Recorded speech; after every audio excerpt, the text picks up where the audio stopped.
I'm coming up on 10 years next month of broadcasting, and it might sound like a cliche, but I think ideas are the greatest currency. And clearly you run SALT Conference, and I'm guessing, tell me if I'm wrong, Anthony, but like me, you got the best seat in the house. Like, I'm here with you live. I know a lot about you. I've watched you wax lyrical on crypto, and it's pretty amazing stuff.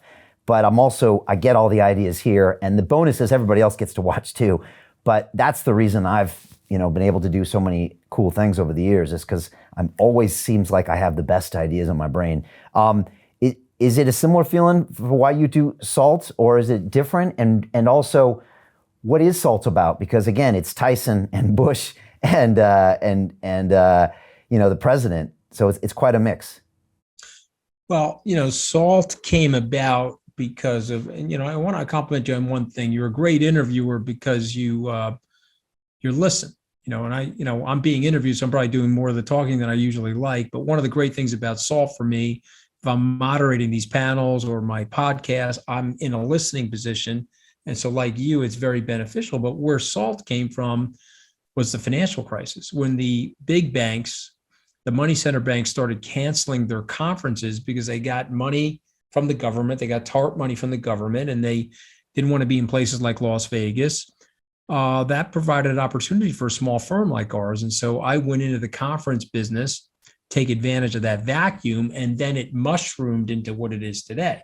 And that's also the value of compounding. So another lesson for younger people: stick with something and continue to get it to grow. We moved it to New York because of the pandemic. I'm a New Yorker. I want to help my city.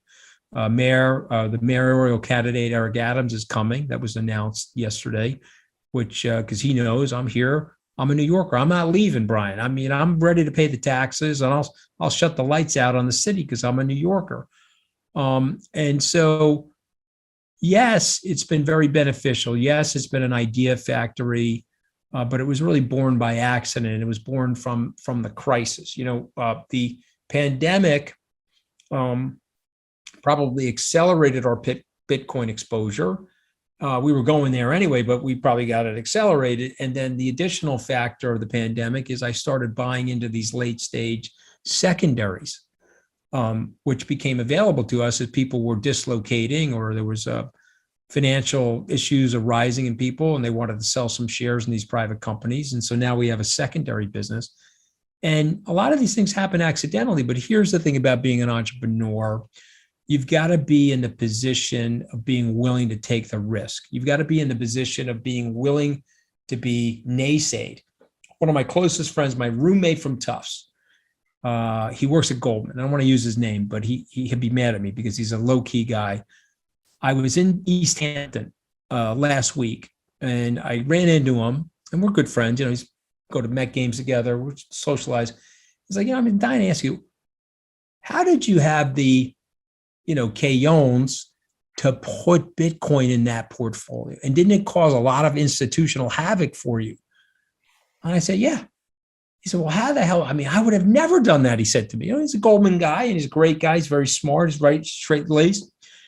I said, Ricky, well, I had to throw the ball. I'm in a situation like that. I got to look at it and say, okay, this may be counterintuitive or maybe contrarian, but I think I sized it right. I didn't size it where I took 70% of our portfolio and put it in there. I put a small piece of the portfolio in there because of the factors that I saw that I thought would be successful. And by the way, Brian, that's happened to me where I've lost that money. So I'm not sitting here beating my chest. I'm just trying to point out that if you're an entrepreneur, you have to be doing those things. And that keeps you neurally plastic, keeps you open-minded. And it also, it could lead to losing your front teeth too as you hit the curb. But I think by and large, it served me well. Yeah, I mean, if people look at your career so far, they see all the wins, but those don't come unless you don't have. Believe me, they saw some miserable defeats too. Trust me, that White House experience was seen by many. As General Kelly, who's a very good friend of mine now, says, that was a pretty famous firing, huh? I said, well, yeah, it wasn't Truman firing MacArthur, but you really did crush me, Yeah, it was impressive, and impressive how you dealt with it as well. And I think a net gain for you. Final thoughts, Anthony, for people listening, whether they're curious about Bitcoin or just, like you said, throwing the ball or getting in the game and not sitting back. Just final thoughts. Well, I'll leave you with the one piece of my life that I always repeat to myself every morning, and it's from Mel Brooks, the American comedian. Relax. None of us are getting out of here alive. And I just think you need to put it in perspective, and Jobs said it at the 2005, Stephen Jobs said it at the 2005 commencement speech. He was sick with cancer. And he said, go for it, man, because, we're all ended up in the same place, in the ground or cremated, whatever. Go for it. In 120 short years, unless we solve for aging, and maybe we will, everyone that is taking a breath on this planet will not be here. There will be a recirculation of new people that will have replaced all the people that are doing all these funny and amazing or not so amazing things on this planet.